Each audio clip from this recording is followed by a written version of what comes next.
কুখ্যাত সন্ত্রাসী তিনিও কিন্তু মনোনয়নপত্র তুলেছেন এবং মনোনয়নপত্র জমা দিয়েছেন। মব পরিস্থিতি সৃষ্টি হলে বিশ্ববিদ্যালয়টা কিভাবে সামাল দেবে?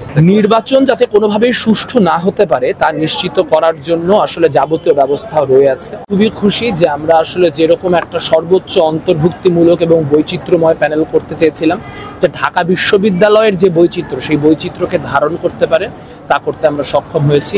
আমরা দেখতে পেয়েছি আমাদের প্যানেলে প্রায় 40% কাছাকাছি নারী প্রার্থী রয়েছেন এবং বিভিন্ন গুরুত্বপূর্ণ পোস্ট নারী প্রার্থীরা রয়েছেন। আমরা দেখতে পেয়েছি আমাদের যে প্যানেল সেই প্যানেলে 3 জন আদিবাসী প্রার্থী রয়েছেন এবং এই 3 জন আদিবাসী প্রার্থী 3টি আলাদা আলাদা জাতিগোষ্ঠীর প্রতিনিধিত্ব করছেন, একজন চাকমা, একজন মারমা, একজন ত্রিপুরা।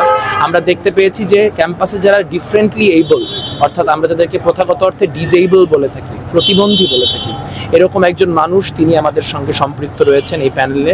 আমরা দেখতে পেয়েছি যে প্রচুর পরিমাণে আপনার কি বলবো, যারা নন পার্টিজান, কোনো পার্টির সাথে অ্যালাইন্ড নয় এবং যাদের সাথে কোনো বামপন্থী রাজনৈতিক সংগঠনের সুদূরবর্তী সম্পর্কও নাই, তারাও এই কঠিন মুহূর্তে, ক্রাইসিস মুহূর্তে আমাদের সঙ্গে সম্পৃক্ত হয়ে লড়াই করতে রাজি হয়েছেন। যারা ক্যাম্পাসে অ্যানিম্যাল ওয়েলফেয়ার নিয়ে কাজ করে, এরকম 2 জন মানুষও আমাদের সঙ্গে সম্পৃক্ত আছেন। কাজেই এই ক্যাম্পাসের যেই যাবতীয় বৈচিত্র্য, সেই বৈচিত্র্যকে যারা ধারণ করতে পেরেছেন, আমার মনে হয় আমাদের প্যানেলটি সব থেকে বেশি বৈচিত্র্যময় এবং সব থেকে বেশি অন্তর্ভুক্তিমূলক যে প্যানেল, সেটি আমরা দিতে সক্ষম হয়েছি। নির্বাচন যাতে কোনোভাবেই সুষ্ঠু না হতে পারে তা নিশ্চিত করার জন্য আসলে যাবতীয় ব্যবস্থা রয়ে আছে। বিশেষত আমরা দেখতে পাচ্ছি প্রশাসন একই সাথে পক্ষপাত দুষ্ট এবং অদক্ষ, যার ফলে বিশ্ববিদ্যালয়ে যে ক্রাইসিসগুলি এই মুহূর্তে তৈরি হচ্ছে সেই ক্রাইসিসগুলি কিন্তু তারা মেটাতে পারছেন। ঢাকা বিশ্ববিদ্যালয় প্রশাসন জুলাই অভ্যুত্থানে হামলাকারীদের একটি তালিকা যেটি করেছে, সেই তালিকাও একটা নাম কাওয়াস্তে হওয়া তালিকা। সেই তালিকাতে এমনকি তানভীর হাসান সৈকতের নাম পর্যন্ত ছিল না। কিন্তু এর বাইরে তাদের কাছে যখন তারা চাপে পড়ে সিদ্ধান্ত নেয় যে তারা শুধু জুলাইয়ের হামলাকারীদের না, বরং তার পূর্ববর্তী আমলের যে হামলাকারী তাদেরকেও বিশ্ববিদ্যালয় থেকে বহিষ্কার করবে, কিন্তু আমরা দেখতে পেলাম তাদেরকে এখন পর্যন্ত কোনো তালিকাতে অন্তর্ভুক্ত করা হলো না।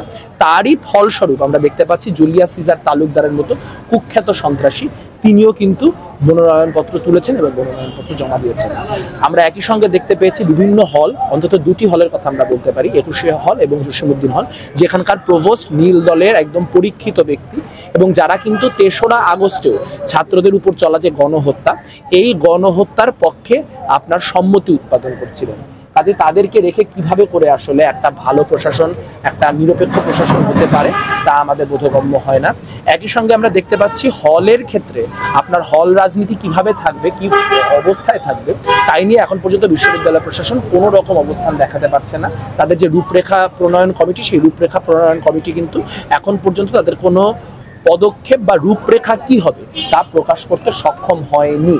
এবং আমরা নিজেরা এই জিনিসটি নিয়ে সাংগঠনিকভাবে ছাত্র ইউনিয়নের জায়গা থেকে খুবই ওয়ারি, কারণ আমরাও আমাদের সাংগঠনিক যেই কলেবর, এটা বৃদ্ধি করার জন্য বা গতিশীলতা আনার জন্য একাধিক হলে আহ্বায়ক কমিটি দিতে থাকবে, কিন্তু এই আহ্বায়ক কমিটিগুলি দেওয়ার সাথে সাথে আর একটা মব পরিস্থিতি সৃষ্টি হবে কিনা সেই বিষয়ে আমরা শঙ্কিত।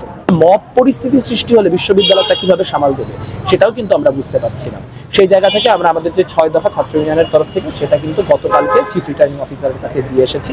কাজেই আমরা নির্বাচনের যে পরিস্থিতি, লেভেল প্লেয়িং ফিল্ড, এগুলি সবকিছু নিয়ে খুব কনসার্ন।